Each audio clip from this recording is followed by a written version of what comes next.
Nam mô Bổn Sư Thích Ca Mâu Ni Phật. Nam mô Bổn Sư Thích Ca Mâu Ni Phật. Nam mô Bổn Sư Thích Ca Mâu Ni Phật.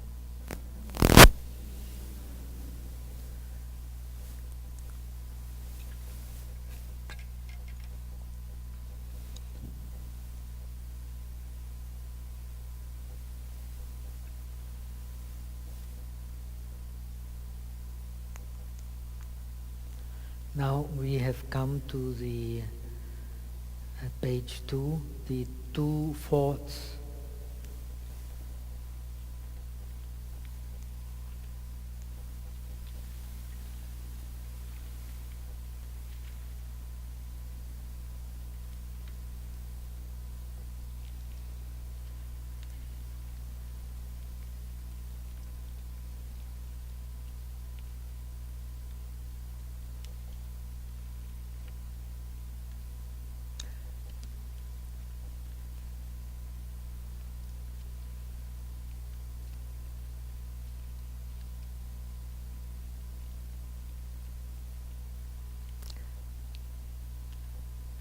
So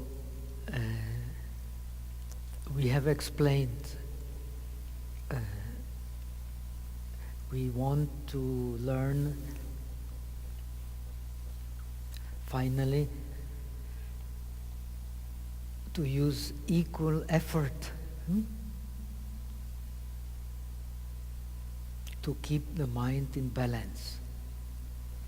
And we cannot use equal effort to keep the mind in balance because the mind is either thinking or excited. So we cannot keep the equal effort. This effort actually in Sanskrit there are two terms, kind of technical terms, for application of the mind to the object. It is in a way difficult to translate. In order to go into samadhi, if we apply the mind to the object,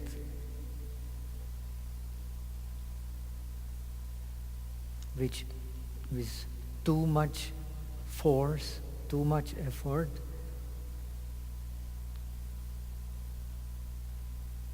then the mind cannot be in balance. If we apply the mind to the object with too little effort, also the mind cannot be in balance. If we apply with too much effort, it will have tendency to excitement. If we apply with too little effort, it will have tendency to thinking. Then when we are in the state of samadhi, what will happen? The mind flows, whatever the object may be, the mind flows equally without too much effort or without too little effort. Now Xuanzang translate these technical terms, abhoga, anabhoga, by yung kung, puyong kung. But this is not the ideal translation, actually. This abhoga, if there are any students of Sanskrit, comes from the Sanskrit root bhuj, which means to bend. In order to go to the object, we have, so to say, we have to bend the mind towards the object. Then the mind will go through the object, will connect with the object. If we don't bend the mind to the object, it will not go to the object. And it will not go through the object. Now in the state of samadhi, the mind flows equally on the object. We don't need to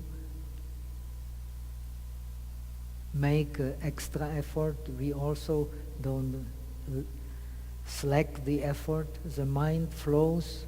It is compared to the Afghan horse. Ajaniya Ashwa means Afghan horse. The Chinese and Indian emperors, they were riding on this specially trained horse. The best horse, the Ma Pao, is one of the 7 signs of the universal emperor. You may have heard of them. The elephant, the horse, and so on, the woman.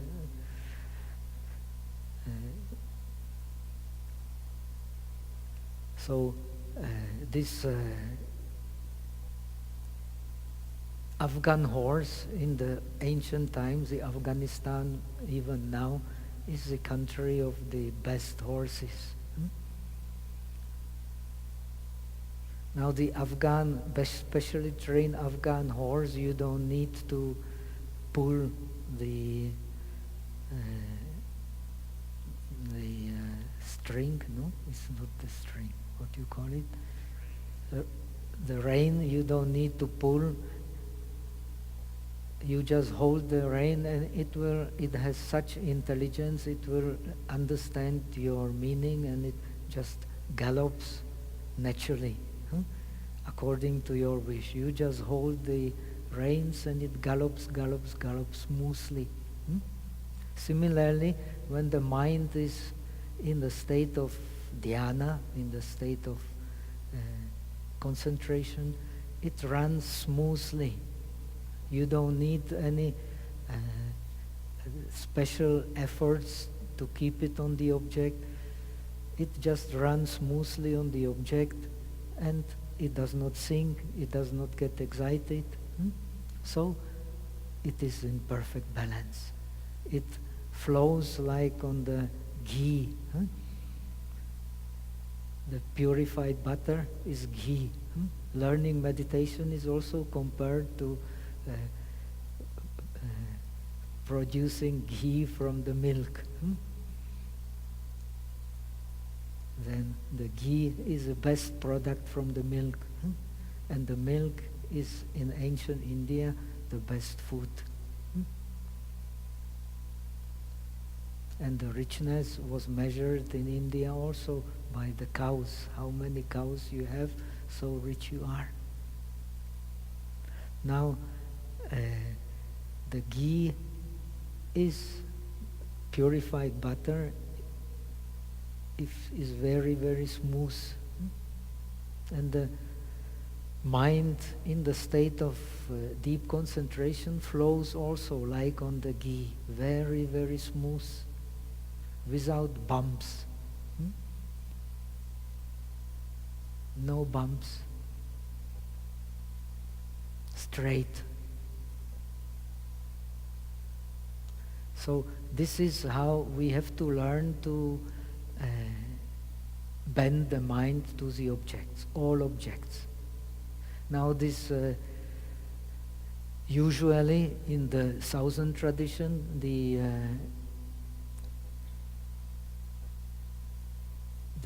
samadhi, the correct samadhi is explained as 8 samapatis, 8 attainments.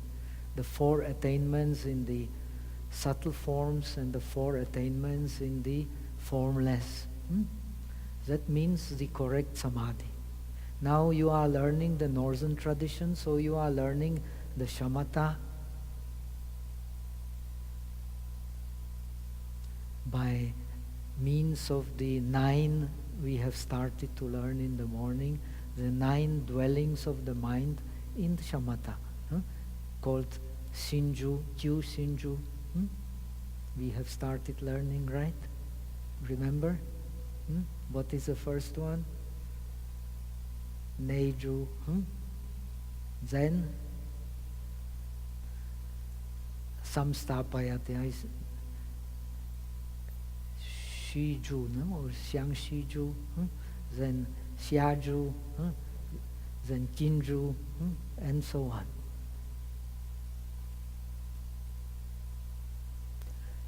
So the ninth stage is actually not explained as the different jhanas, but the ninth stage is explained as a spontaneous application of the mind to the object. The mind flows like on the ghee, without too much effort, without too little effort. It perfectly flows. When we have such a mind, whatever we learn, if we want to learn the perfection in the jhanas, we can do it very easily. If we want to learn the perfection in Zen, we can do it very easily in Chinese Chan, the Poje Chan. If we want to learn the perfection in the different tantric meditation, Tai Yuan Man, and so on, we can learn easily. Why? Because our mind is in perfect balance. So whatever we learn, we can learn with ease, provided we have the wisdom. Wisdom is a key to purification.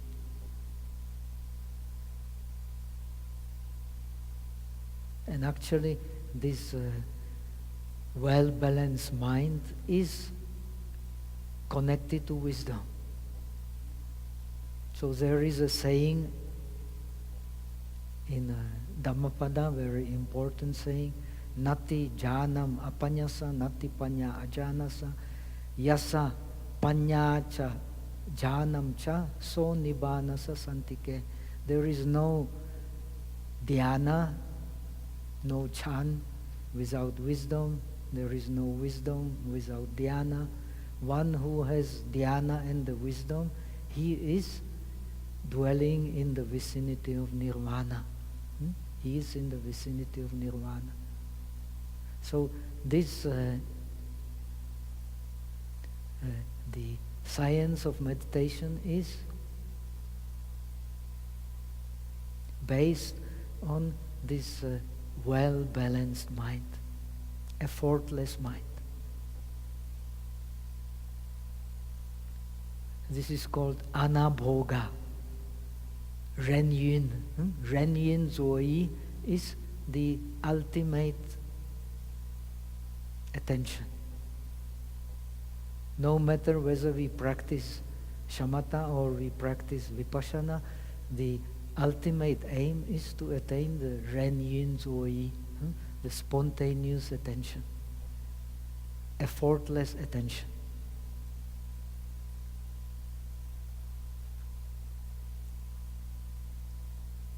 Now, if we apply the mind to the object with too much force, of course, as explained here, it will tend to excitement.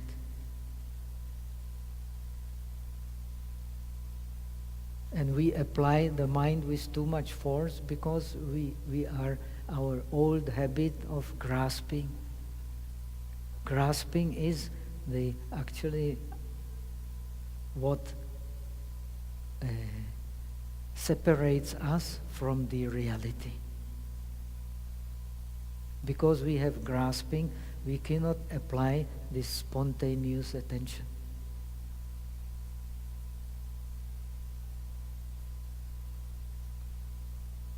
So we have thoughts in shamatha, we have thoughts in vipassana.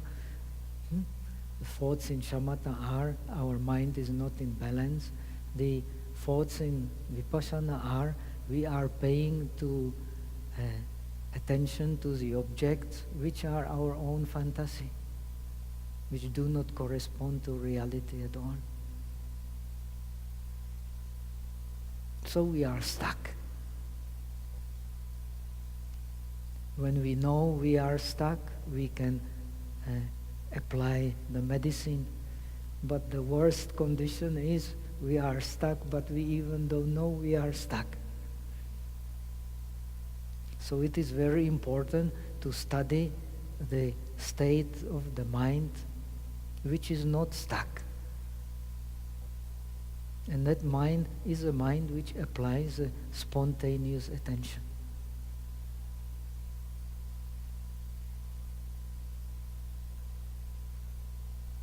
It bends the mind to the object without too much effort and also without too little effort in a perfect way. Finally, what is the state of Buddha? The Buddha does not need to bend the mind to the object. All objects are reflected in the mind of the Buddha as they really are.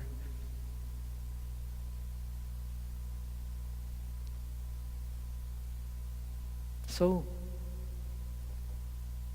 the mind of the Buddha is in this special, like the great mirror. In this tradition, always we speak of the wisdom of the great mirror. It just reflects all the objects that come as they really are. And this is where, in this state of the spontaneous attention is perfected, to say, to the state of no attention. No more need for investigation, no more need for attention, because everything is reflected as it really is. So in this tradition, the mind itself is a suchness.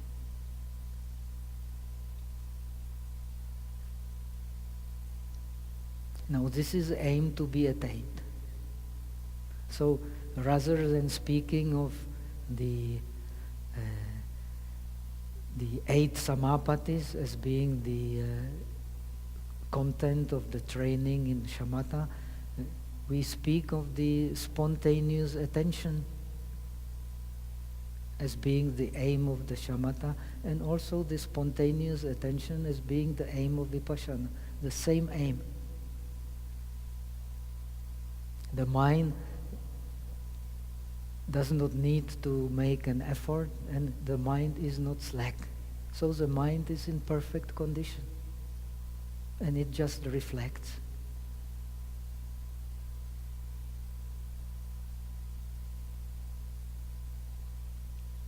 Now, because of our old habit of grasping, when we apply the mind to the object, we apply it either with too much force or with too little force. When with too much force, it always tends to excitement. It always wants to catch something. Now, in my experience of teaching meditation, especially in the Western people, they want to catch the nimitta, because they read when they have the nimitta and they merge with the nimitta, then they will get this bliss. So they get some good experience of through the concentration. Some light appears, then they start clinging to it, grasp it. No, it disappears naturally. And again the same thing, and again the same thing. Why? Because this grasping is actually excitement.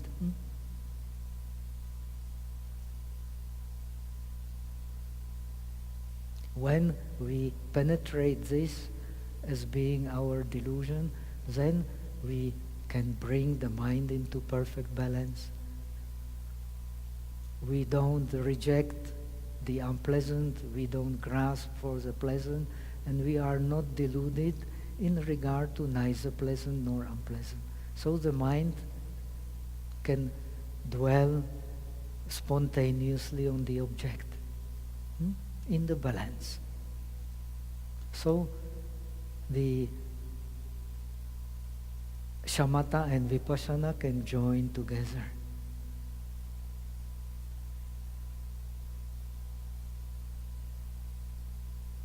So we investigate the qualities of the object with a balanced mind, and when investigation,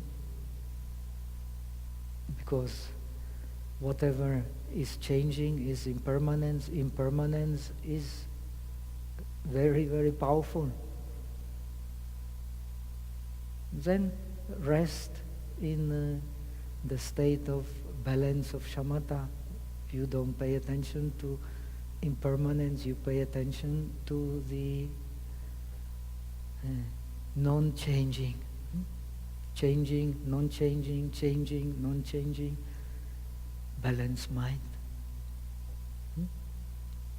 In shamatha we experience incredible bliss, incredible joy, happiness, not clinging. In vipassana you experience suffering of the impermanence, but still the mind remains happy. Why? Because it is in the balance of the shamatha, balance of samadhi. So the training is taking the deep roots and can transform the consciousness. According to this tradition,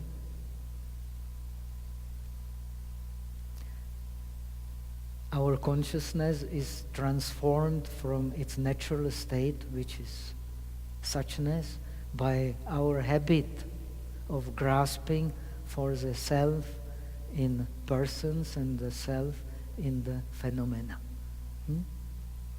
This is the first verse of the analyzed in Chuang the 30 verses. Vaisha Sanshalung, Sanshasung. The first verse is that because of the old habit, as old as the samsara, of grasping for the self in persons and in the phenomena, our mind loses its natural state, which is suchness, which is emptiness. And being dominated by this habit of grasping, it either bends to the object with too much effort due to grasping, or it is slack, so it does not experience clearly. So it loses its natural state of being like a mirror, reflecting naturally all phenomena.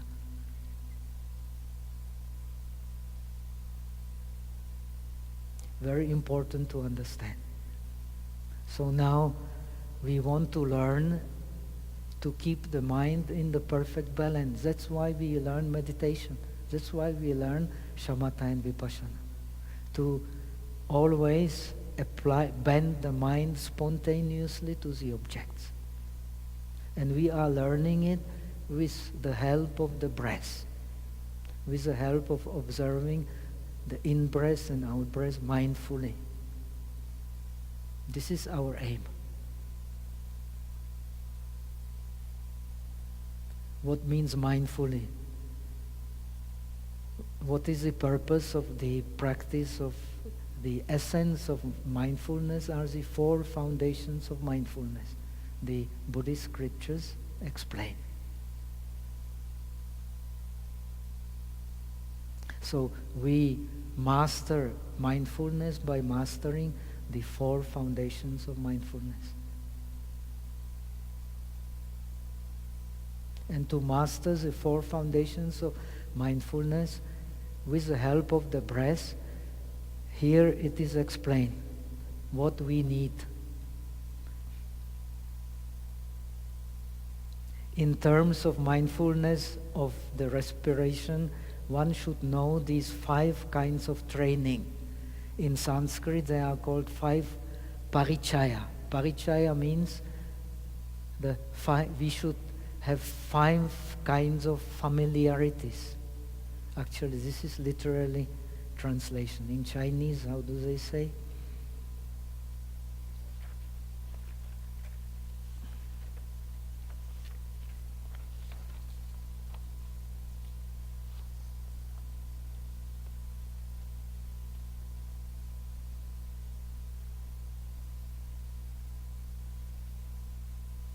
因这里也有5种休息。休息 okay, but actually what is meant, we should have 5 kinds of familiarities. 休息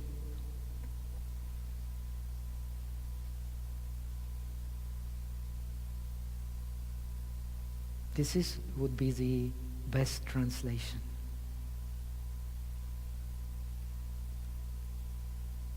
So in order to master the meditation on the breath, it means master through spontaneously, effortlessly staying with the breath by understanding it through analysis and understanding it through concentration.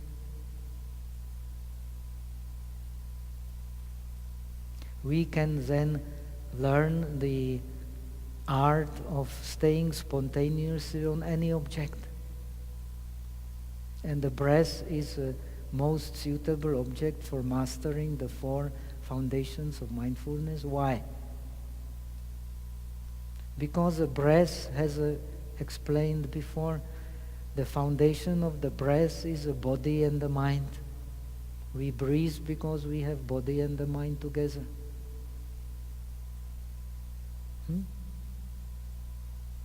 And the body and the mind is everything in our experience. 5 aggregates, 12 spheres of perception, 18 elements of perception. The Wu Yin, Shi Er Chu, Shi Pa Jie, all is just body and the mind. Ming Si.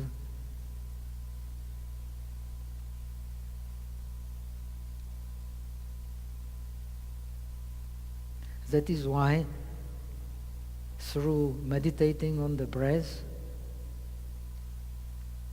we can know everything, because everything in our experience is body and the mind.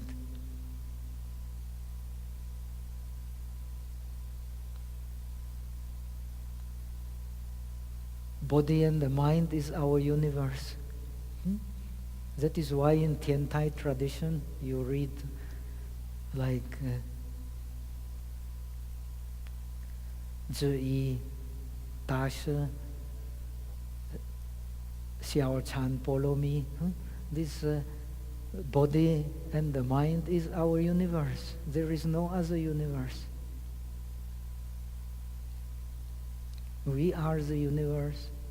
Universe is us, because we are the body and the mind. And the universe, we can only contemplate the world and experience through the body and the mind.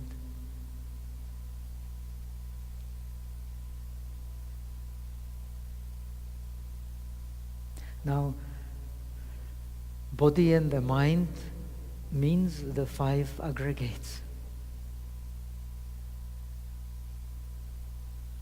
5 aggregates is everything in our experience.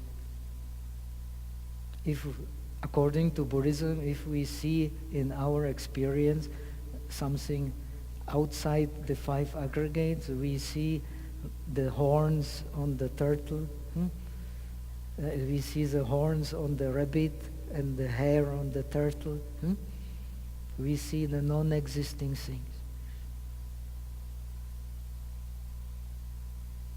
So our world boils down to the 5 aggregates. This is our world. When we understand the 5 aggregates, we understand the world. When we understand the world, we understand the 5 aggregates. because the only means for understanding the world and five aggregates is the body and the mind.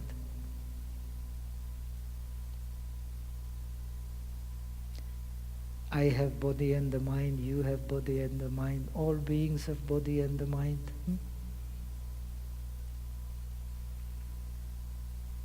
All beings have their universe. All beings have the same universe, body and the mind. There is no other universe. And the beings, they are the meaning of the world. Without the beings, this is difference between religion and the science. The meaning of the world are the beings. Without the beings, the world has no meaning.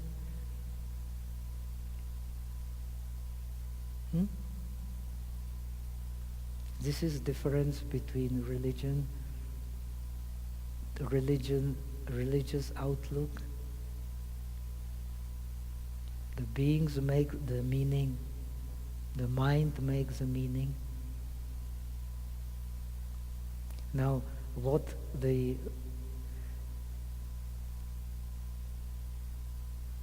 our experience is our worldly experience cannot go beyond the five aggregates.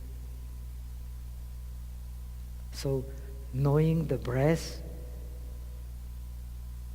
become familiar with the breath, means we should, in order to master the meditation on the breath, we should understand the five aggregates, being all in our experience.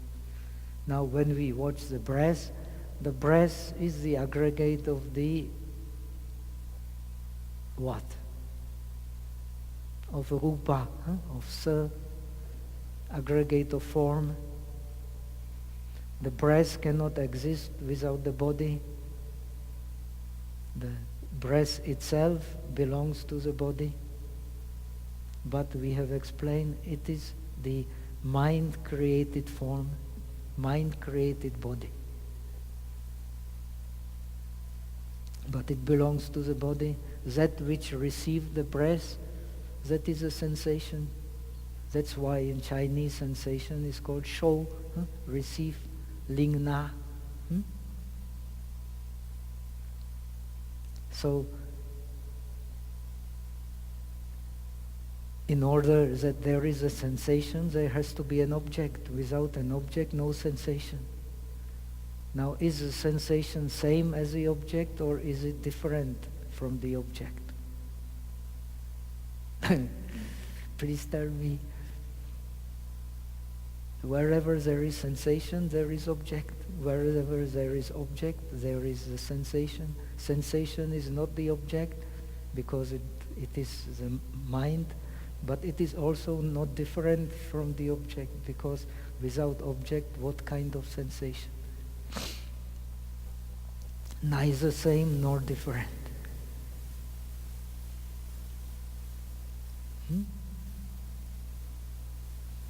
Now, because we receive the object, why we receive the object? Because we take the note of the object. Taking note of the object, holding, grasping the sign of the object, so we receive the object.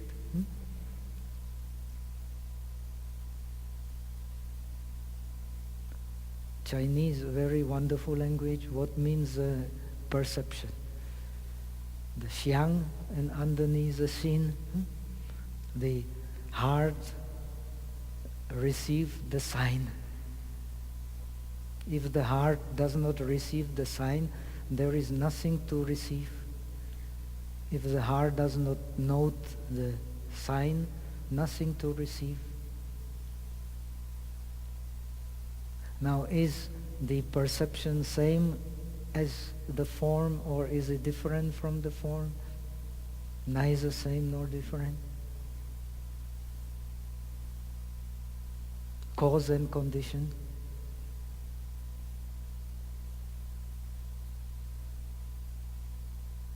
When there is cause and condition, we cannot speak of the sameness, we cannot speak of the difference.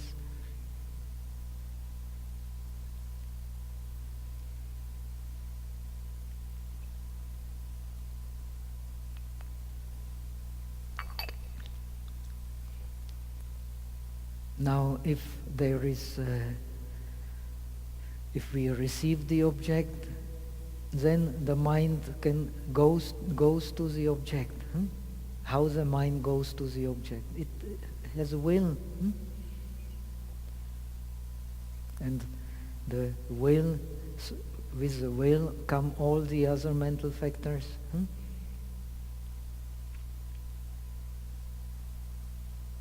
So, are they different from the object or same from the object? Neither same nor different. All is the cause and effect.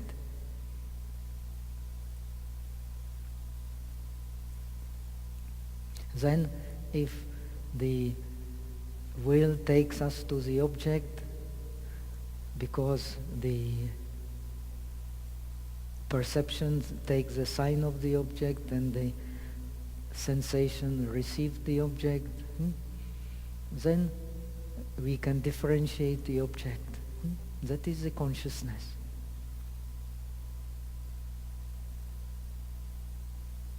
But where is consciousness without the object? Is consciousness same as the object, or is it different from the object? The consciousness is the cause and effect.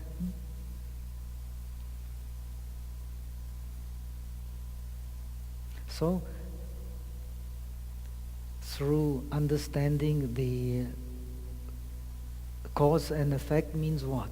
Cause and effect means appearance and disappearance in each and every moment, impermanence.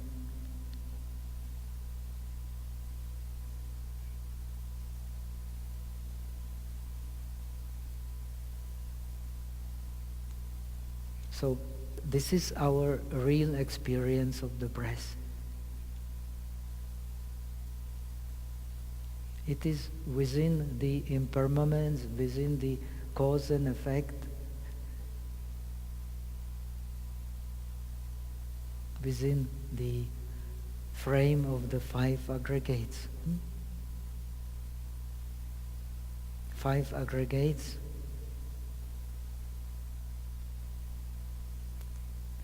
means wherever there is a form, there will be reception of the form, there will be taking sign of the form, there will be going to the form, attention to the form, and the mind distinguishing the form. And all this happen moment by moment.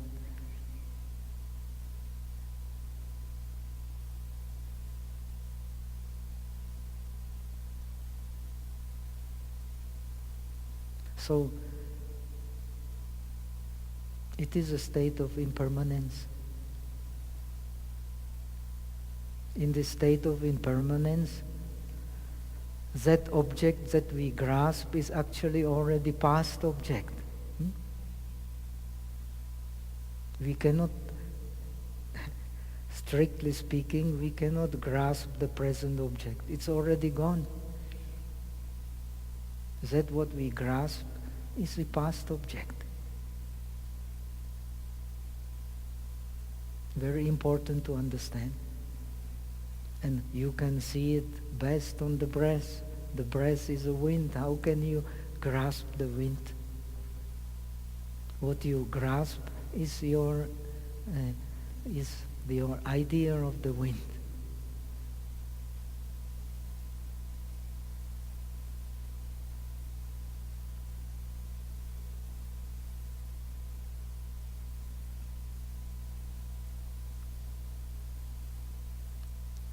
So in order to apply the mind,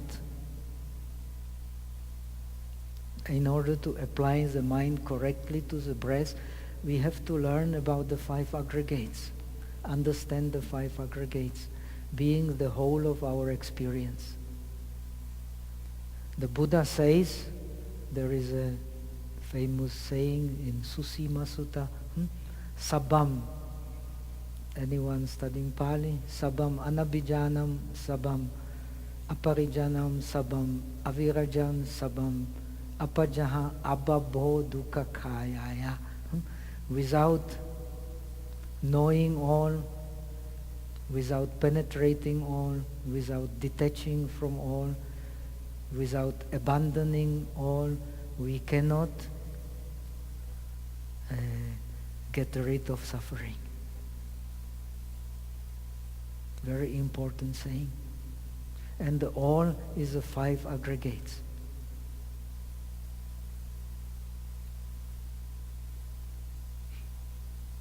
And 5 aggregates means dependent origination.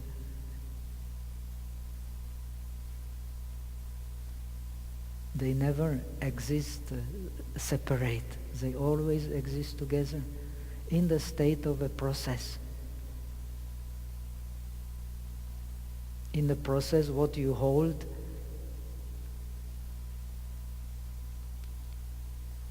actually is not there anymore.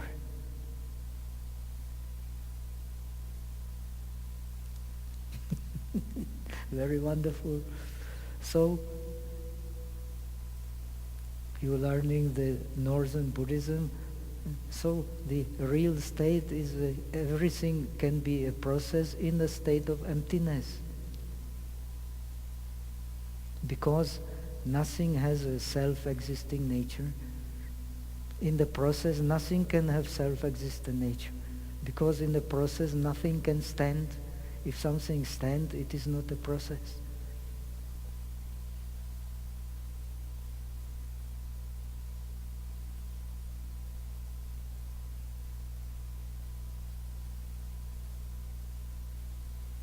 So, the masters of Buddhism say, if emptiness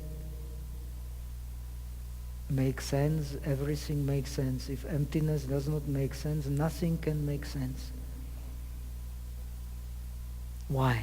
Because everything is a process. Whatever you hold in the process as really existing cannot be a process. Whatever you call in the process as non-existing, it's also based on the idea. Non-existent is based on idea of existence. Then of course also both existence and non-existence does not make sense, and neither existence nor non-existence does not make sense. In the process, holding does not make sense.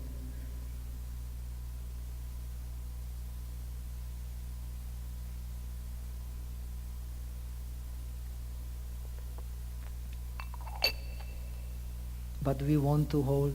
Why do we want to hold? The text is explaining, due to our previous karma. And our previous karma is due to, it will be explained, is due to our ignorance. And what is the nature of ignorance? Now we are learning Buddhism, we should be very clear about that. Why do we have ignorance? Because we have perversion of mind, we have perversion of mind, we have perversion of perception, we have perversion of views. When we meditate, we want to get rid of this perversion. And what is perversion of view? What is perversion of perception? What is perversion of mind? We believe that something is permanent in the beings, something is permanent in the things, but they are a process, and the process cannot be permanent. Process cannot, in process nothing can have the permanent nature.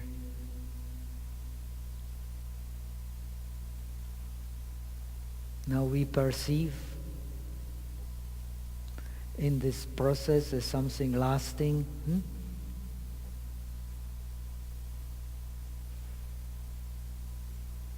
And because of the lasting, we have the idea of the satisfaction, the fulfillment in the non-lasting. This is another perversion. We perceive it like that. We differentiate it like that. We believe in that. We believe in the full satisfaction in that which is non-lasting. Impossible. If we believe that, we will always get frustrated sooner or later. Then we believe in the self. Self means something which has own nature, independent of others. But we will not find it.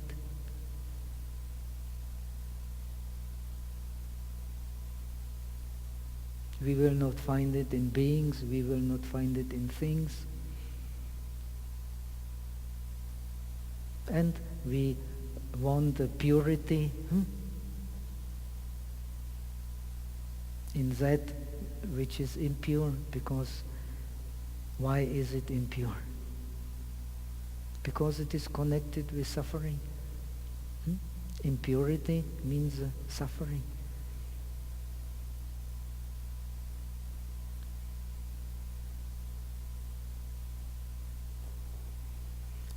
So because of these four, we have the four perversions connected with our views, connected with our perception, connected with our differentiation. So we have 12 kinds of perversions. This is our ignorance.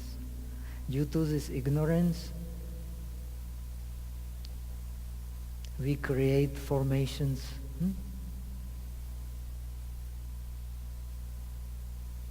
In the past, we have created the formations. What means creating the formation? Accumulating the formations. Accumulating formations means karma. So we have learned this karma has pushed us from the previous to the present.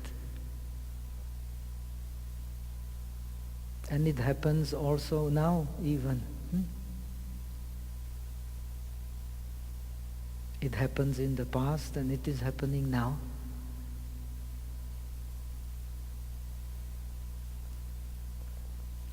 And why we create karma? Because we cling to the sensations. So the Buddha explained sensations are just dependent on the touch. And the touch itself is neutral. It is a resultant touch. It is neither wholesome nor unwholesome.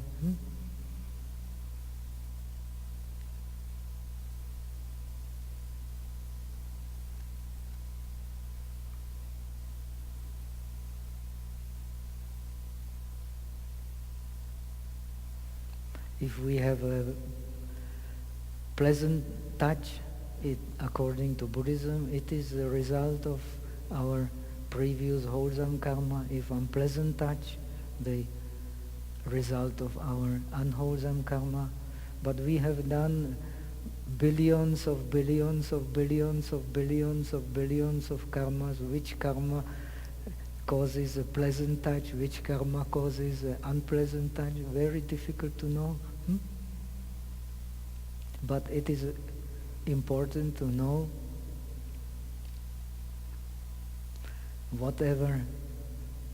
touch there may be, the best policy is to detach.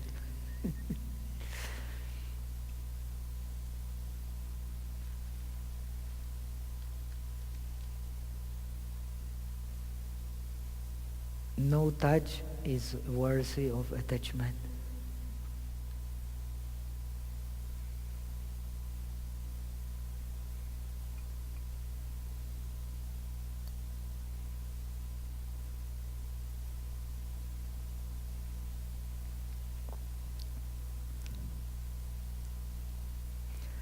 So, understanding the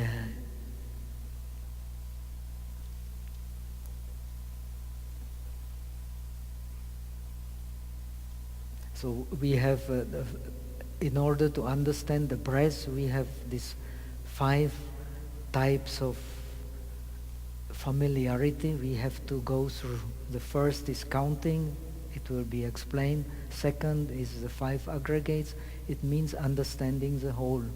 Only when we understand the whole, we penetrate the whole as impermanence. This means aparijanam. When we penetrate the whole as impermanence, then we can detach from the whole.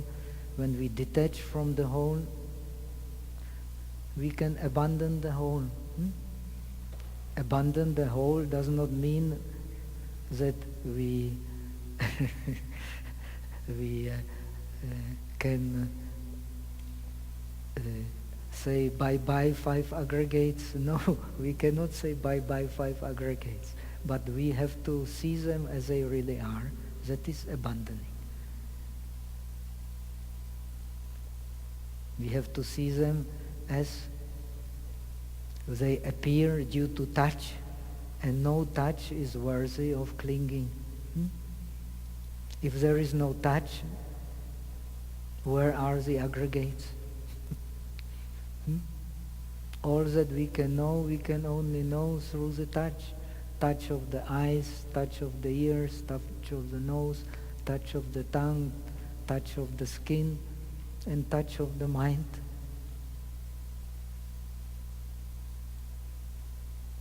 And no touch is worthy of clinging, because all touch is the result of a process.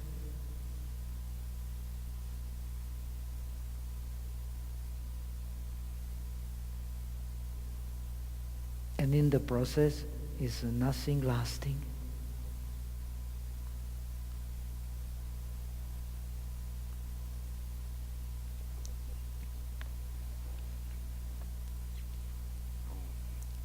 So all the phenomena in the touch, they are born and die at the same moment. Very important to understand.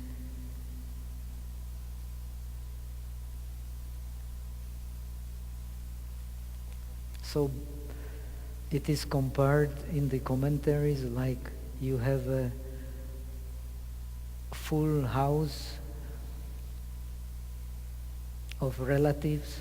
All these phenomena, 5 aggregates, they are like relatives. They are like one house. Now in this house, one by one they are dying, so what is there to hold to?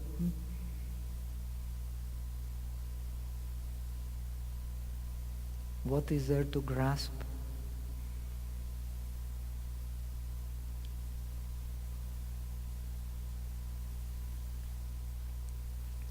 Now this type of wisdom we have to bring into the meditation on the breath. Then we will be able to stay spontaneously on the breath without grasping, without slackness. And because the breath is based in body and the mind, we can also learn to stay like that with body and the mind. And body and the mind is the 5 aggregates. It is everything we can experience.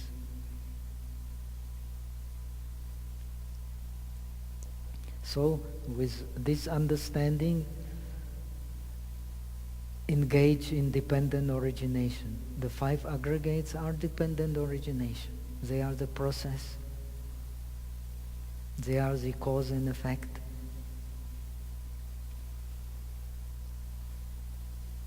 There is no cause and effect without a process.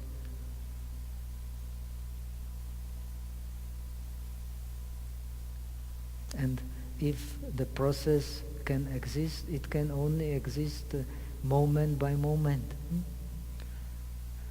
We are getting old. Of course, we know we are not what we used to be 10, 20 years ago. But actually, we are changing moment by moment. This is very important. In order to be able to change in 10 years, we have to change moment by moment. Otherwise, how can we change in 10 years?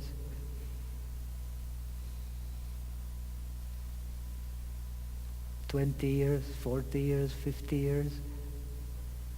In order to change in 40, 50, 60 years, we have to change moment by moment. No other choice. This is our situation.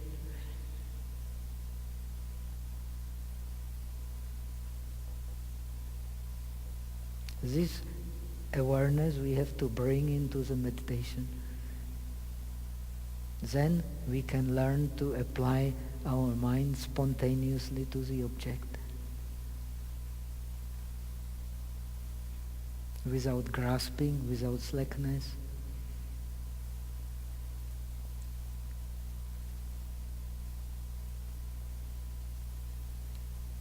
Now, finally, he says, through training by engaging with reality. Actually, the dependent origination is, how do they translate in Chinese?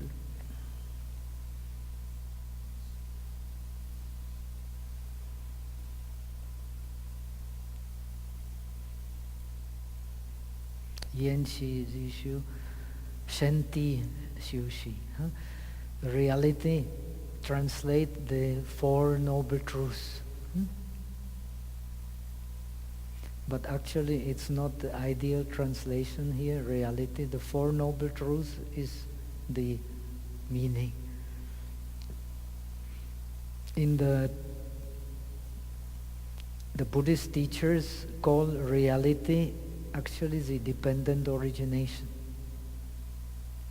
The Tiantai Fashe in Sen Yan Chu, he says the dependent origination is Xin Yan Chu. Xin means reality, nature, like Xin Kung. My name is Xin Kung, but I'm not a Xin Kung. I still have grasping. But when I know I have grasping, the grasping is not so bad. The worst is we have grasping, but we don't know we have grasping. This is very bad.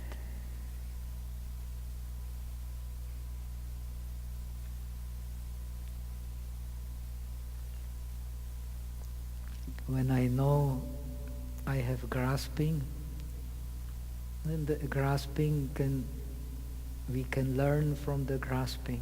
When I have grasping and don't know I have grasping, in Buddhism I can nothing to learn. We can start to learn in Buddhism only when we have grasping and we start to know we have grasping. Very important to understand. So, if we really want to learn Buddhism, we have to develop this sensitivity. Know that we are grasping. And we are grasping because of our old habit of seeing reality, seeing something self-existent in persons and in things. This habit is very, very strong.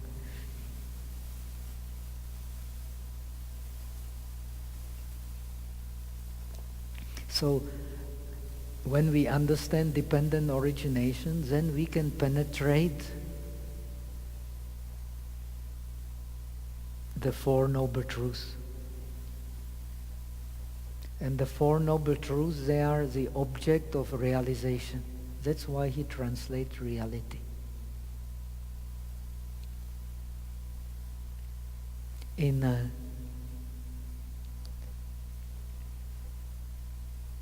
the path of the Shravaka, we have the four realities. The reality of suffering, reality of cause of suffering, reality of end of suffering, and reality of the middle path, which is the cause of the end of suffering. But when you practice the northern tradition, when you practice the path of the Bodhisattva, actually it all boils down to one truth, the truth of suchness. The suffering is such nothing but suchness. The cause of suffering is nothing but suchness. The end of suffering is nothing but suchness. And the middle path is nothing but suchness. And there is nothing except the suchness. The only mind is a suchness. The process is a suchness. And the phenomena being always together is also a suchness. So all we experience is a suchness. But still we have to penetrate the Four Noble Truths. Normally, if we don't understand suchness, we cannot penetrate the Four Noble Truths together. Impossible. When we contemplate suffering, we don't see the end of suffering. When we contemplate the cause of suffering, we don't see the cause of end of suffering. So the Four Noble Truths, unless we see the ultimate realities, the suchness, never come together. Only when we see realities, the suchness, they come together. Then, if you want to study the path of Bodhisattva, then the Four Noble Truths boil down to one truth, the truth of suchness. This is the Bodhisattva approach. One truth, no other.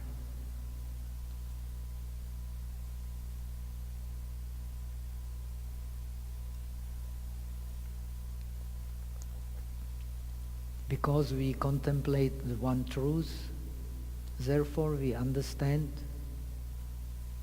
we learn to stay in the world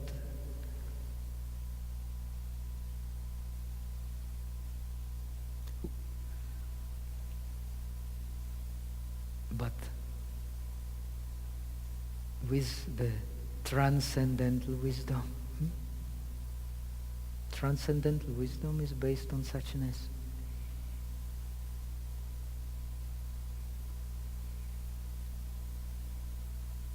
So, due to compassion, we do not leave the samsara,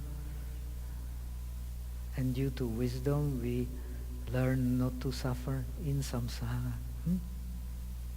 by contemplating suchness. But still, we have to understand the Four Noble Truths. And we can only understand the Four Noble Truths when we understand the dependent origination. And we can only understand dependent origination when we understand the five aggregates. And all that we can learn with the help of the breath. That's why the meditation on the breath is Liu Miao Men. Liu Miao Men means 6 wonderful methods. And they are wonderful because they all lead to liberation. They all boil down to suchness.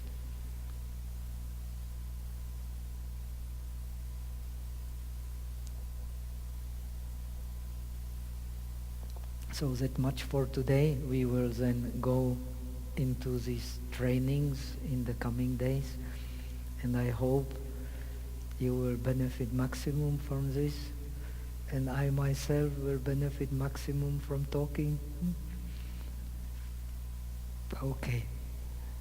So now let us go to some questions at least. We have not much time for them, but we always pick up a few.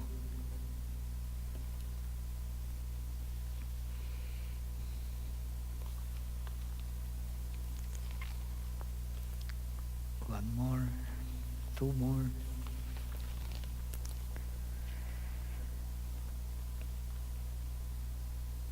After shunyata has been realized, shunyata means emptiness, the Sanskrit word.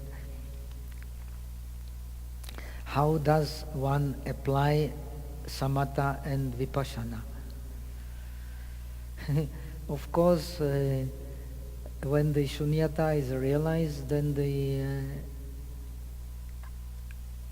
everything will be different. So Buddhism, when we learn Buddhism, we learn the 5 paths. You should study more, so much to study. First is a path of accumulation. We have to accumulate the merit. Then the path of effort. Then the path of direct seeing. When we have directly seen the nirvana, the suchness, the emptiness, whatever, the ultimate reality, then the path of meditation.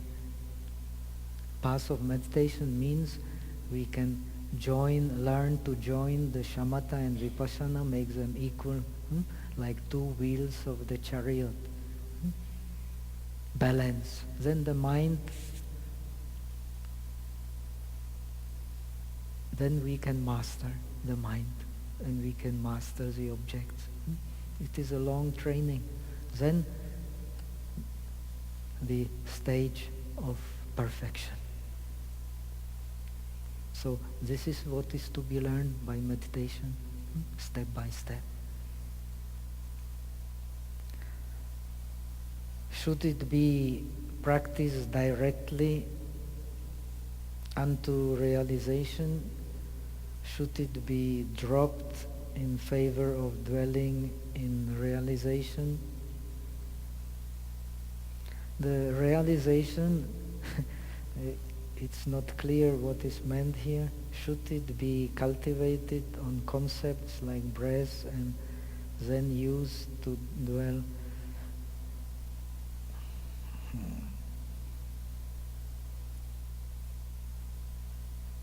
Should it be practiced directly unto realization? Should it be dropped in favor of dwelling in realization? All these are just mental gymnastics. Don't get involved in mental gymnastics. Get involved in meditation.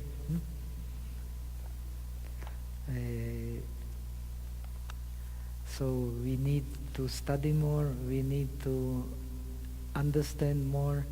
Then all these problems are solved. It is if these are the questions you cannot reply, must be like this, must be like that. If you reply, must be like this, must be like that, you are applying not wisdom. Situations changing, and we have to adopt according to the situation. Situations will not adopt to us. We 随缘.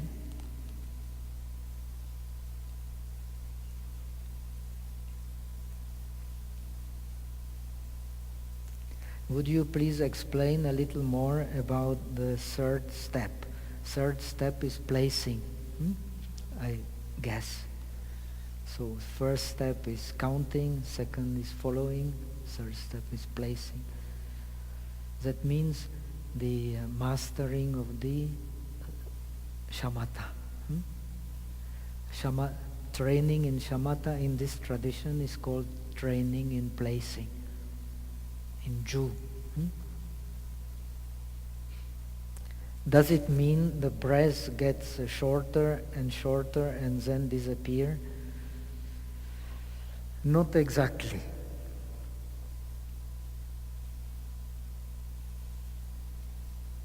Should we wait for the breath to come out or look for the breath through the body? Breath. Should we wait for the breath to come out? The breath is always coming out. You should not wait for the breath to come out. It's always coming. It is the nature of the breath to come out. It cannot not come out. But if you master this step by step, the different stages of dhyana, then in the fourth dhyana, the breath, the gross breath is not there anymore. You cannot feel it around the nostrils. But if you're not in fourth dhyana, if you're still conscious, if you're not in the mother's belly, you are always breathing. If you don't notice it, it's your negligence. You should not wait to let it come out.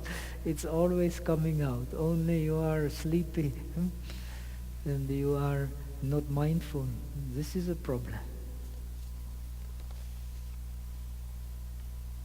When the breath disappears, before the breath disappears, you go through the stages. And you can only go through the stages when you have a very, very stable mental image of the breath. You merge with that image. Then you learn these different stages of absorption into that image until the absorptions becomes perfect in the state of fourth dhyana. Then you don't feel here anything, but you are still breathing here. The body, the cellular, the subtle breath is still there, otherwise we are dead. If we just let defilements sleep, how will we uproot them?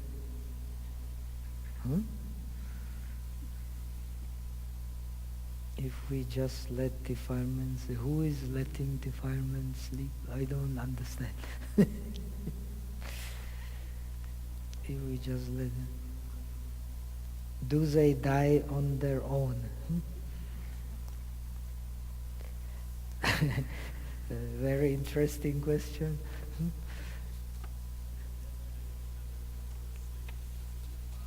Yeah, if you become an arahat, you don't need much sleep, and you will not dream, or if you dream, it will be quite different for what we know as a dream.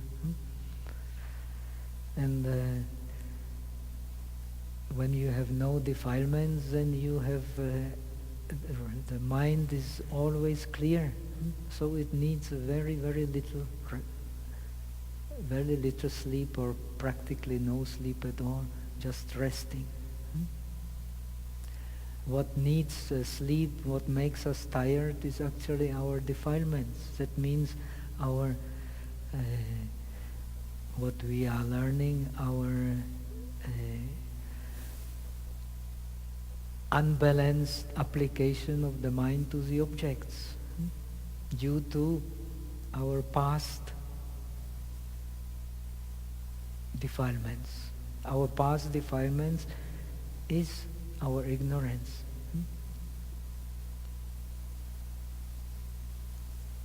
So we try to remove the defilements now in order to remove our past ignorance. When you have removed the ignorance, then you need minimum sleep. The mind is always clear and always mindful and always in samadhi. This is a state of Buddha, of Arahat. The Arahat can never leave the samadhi. If he leaves this samadhi, then defilements will come. The samadhi is a state free from defilements. That's why in Indian tradition the samadhi is the state of, real samadhi is a state of liberation. In that state the mind is always in balance. So even now it is said that when somebody is liberated, he has entered the samadhi. The final samadhi is then the death of a realized person.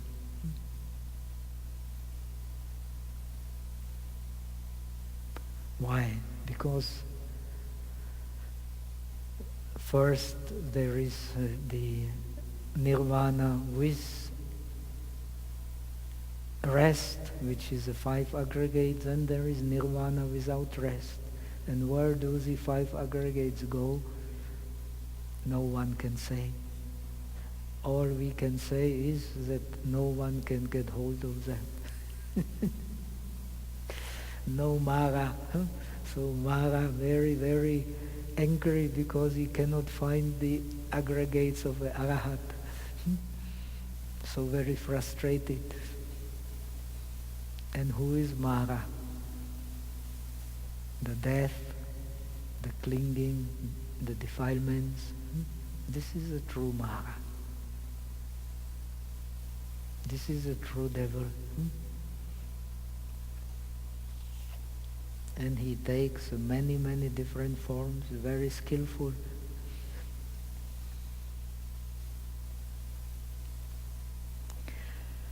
What to do if there is too much mouse water? Very good question. It happens. Not to pay attention to it. Now we learn meditation in order to master our attention. We make a real progress in meditation when we start to master our attention. We pay attention to that which is useful for us, useful for beings, and we don't pay attention to that which is useless. Now, what we mostly do is paying attention to that which is useless for us and for other beings. So we are frustrated. Now we are training in concentration. Concentration is like a magnifying glass. If you become a good meditator, concentration is like a microscope, electronic microscope. Electronic microscope, you can take the head of the flea and make it as big as a house. That my electronic microscope can do it. It can magnify many thousand times the object. But our mind can do that also. If you train in the kasina, I Chie Chu, you can take the drop of the white color or blue color, make it as big as the whole universe, and again shrink it to the tip of the needle. This not so difficult. You can learn also. It's not, our mind has incredible capacity to do things, only we use it very little. It's not so difficult. So we can do so many things with the mind.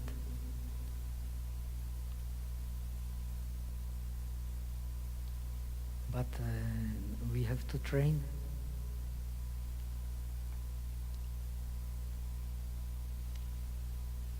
So now back to the water. If you train in concentration and you have some water in your mouth, you pay attention to it, a little water will become much water. If you train in concentration, you pay attention to the heat in the body, little heat becomes a big heat, you start burning. If you train in concentration, You pay attention to the pain, the little pain becomes a big pain. Whatever you pay attention to with concentration becomes a big object, like a magnifying glass.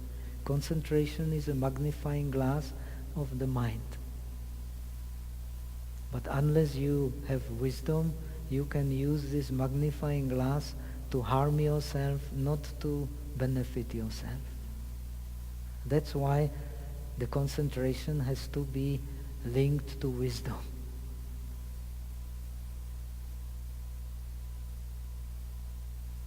And wisdom is in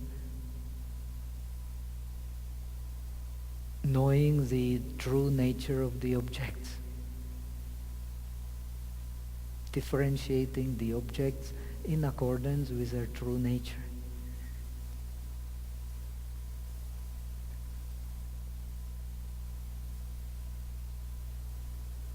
Then you will know what is useful, what is beneficial to pay attention to, what is not beneficial to pay attention to, what is skillful to pay attention to, what is not skillful to pay attention to. You will know what object is conducive to concentration, what objects distracts you from concentration. And you will know that no object is worth of grasping. This is wisdom.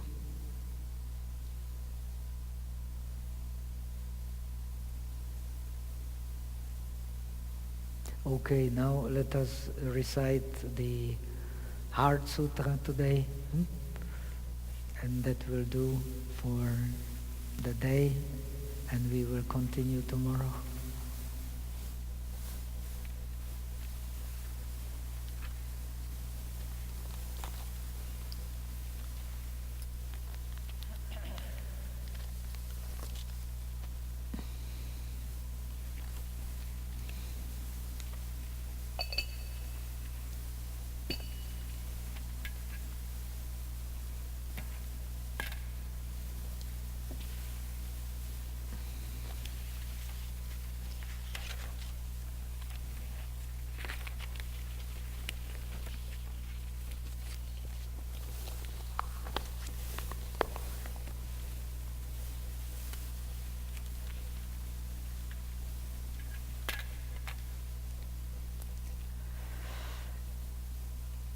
So let us recite the Heart Sutra in Sanskrit and then in English.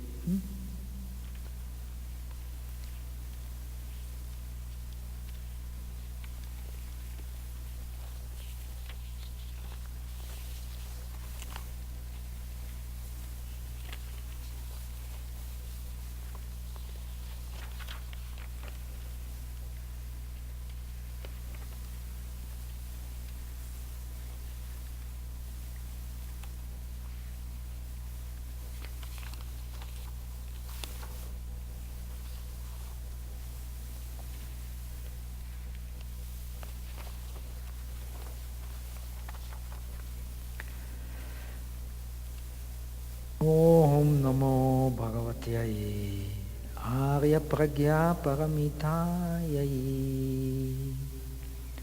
Arya Avalokiteshvaro Bodhisattva Gambiram Pragya Paramitacharyam Charamano Vyavalokayatisma Panchaskandastamscha Svabhava Shunyan Pashatisma Iha Shariputra Rupam Shunyata Shunyata Eva Rupam Rupam Napritak Shunyata Shunyataya Napritak Rupam Yat Rupam Sa Shunyata Ya Shunyata Tat Rupam Evam Eva Vedana Samgya Samskara Vigyanam Iha Shariputra Sarvadharma Shunyata Lakshana Anutpana Niruddha Mala Avimala Anuna Aparipurna Tasmat Chariputra Shunyataya Na Rupam Na Vedana Na Samgya na samskara na vijnanam, na chakshushotra grana jihva kaya manamsi, na rupa shabda gandha rasa sparštavya narmaha, na chakshu vijnana dhatu yavan, na mano vijnana dhatu, na avidya kshayo yavan, na jara marana kshayo, na dukha samudaya nirodha margaha, na jnanam na prapti, na aprapti.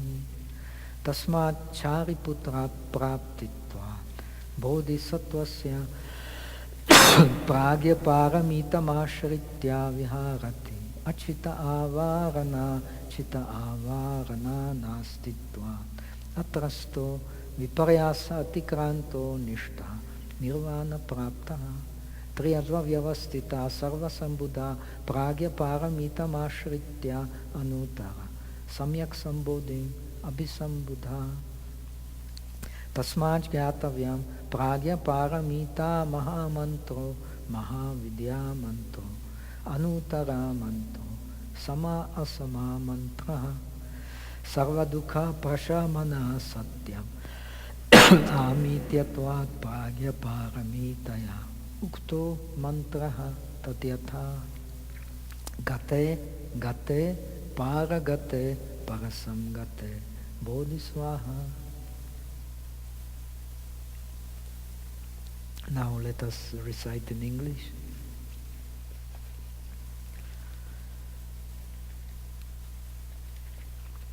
Bodhisattva Avalokiteshvara, while deeply immersed in Pragya Paramita, clearly perceived the empty nature of the five skandhas and transcended all suffering.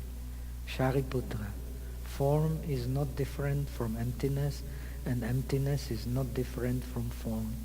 Form is emptiness, and emptiness is form. So it is with feeling, conceptions, mental formations, and consciousness. Shariputra, all dharmas are empty in character, neither arising nor ceasing, neither impure nor pure, neither increasing nor decreasing. Therefore, in emptiness there is no form, there is no feeling, conception, mental formation, and consciousness. No eye, ear, nose, tongue, body, and mind.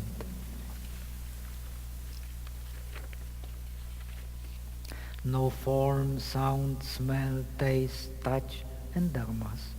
No realm of vision, and so forth, up to no realm of mind consciousness, no ignorance and no ending of ignorance, and so forth, up to no aging and death and no ending of aging and death. There is no suffering, no cause, no extinction, no path. There is no wisdom and no attainment. There is nothing to be attained. By way of Pragya Paramita, the Bodhisattva's mind is free from hindrances. With no hindrances, there is no fear. Freed from all distortion and delusion, ultimate nirvana is reached. By way of Pragya Paramita, Buddhas of the past, present, and future attain the supreme enlightenment. Therefore, Pragya Paramita is a great, powerful mantra, the great enlightening mantra, the supreme and peerless mantra. It can remove all suffering. This is truth beyond all doubt. And the Pragya Paramita mantra is spoken thus. Gate, gate, para samgate, bodhi, swaha.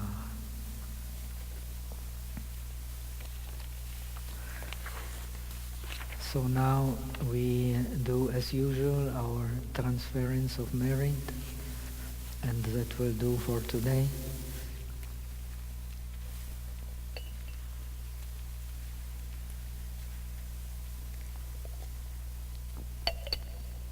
Yuan Tse Kung De Pu Ji Qie Wo Teng Yi Zhong San Jie Kung Chen Fu Dao Eta Vata Chamehi Sampadam Punya Sampadam Sabbe Deva Anumodantu sabba sampatti siddhya. Eta vata cha amehi sampatam punya sampadam sabbe bhuta anumodantu sabba sampatti siddhya. Eta vata cha amehi sampatam punya sampadam sabbe satta anumodantu sabba sampatti siddhya. Aka satta chabumatha deva naga mahidika punyang tang anumoditva chiramrakantu lokasasana. Aka satta chabumatha deva naga mahidika punyang tang anumoditva chiramrakantu desana. Aka satta chabumatha deva naga mahidika punyang tang anumoditva chiramrakantu tumampara. So that much for today. So let us try our best in the coming days so that